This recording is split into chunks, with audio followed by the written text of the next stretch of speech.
go and take a quick look at the data. I'm going to show you a series of images taken by the SamCam.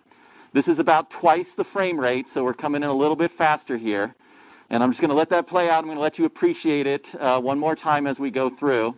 And then we've got some analysis that we can perform about what happened here. Maybe one more time. It's just so cool.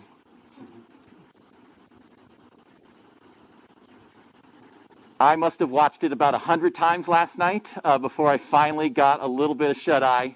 And then I dreamed of a wonder world of Bennu regolith particles floating all around me. So just to remind you what we're looking at here, this is a full-scale model of the TAGSAM head. And so this is what's at the end of that long robotic arm. You can see it's about 30 centimeters or about a foot in diameter. And this is what we placed onto the surface of the asteroid.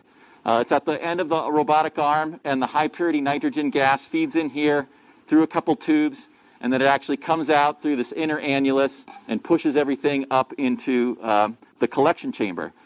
Let's take another look at just a couple of the key images right before contact and right after contact before the gas is fired. So there's a little over 1 second time difference between these two images. And there's an enormous wealth of information about the asteroid surface contained in here. So the first thing that you can see, if you look at the area right above about the 12 o'clock position on the sample head, we're making contact with a relatively large rock, a little over 20 centimeters, which we had considered a potential obstruction to sampling. But literally, we crushed it. When the spacecraft made contact, that rock appears to fragment and shatter. Which is great news because that means that ingestible material by TAGSAM is probably being created just by the motion of the spacecraft pushing into the surface.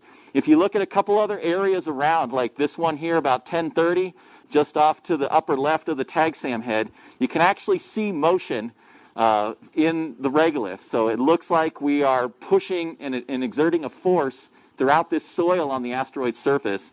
Also good news for our potential for successful sample collection. I want to point out another feature of the TAGSAM head that didn't get a lot of attention yesterday. We talked a lot about the gas stimulation and driving bulk sample into this filter.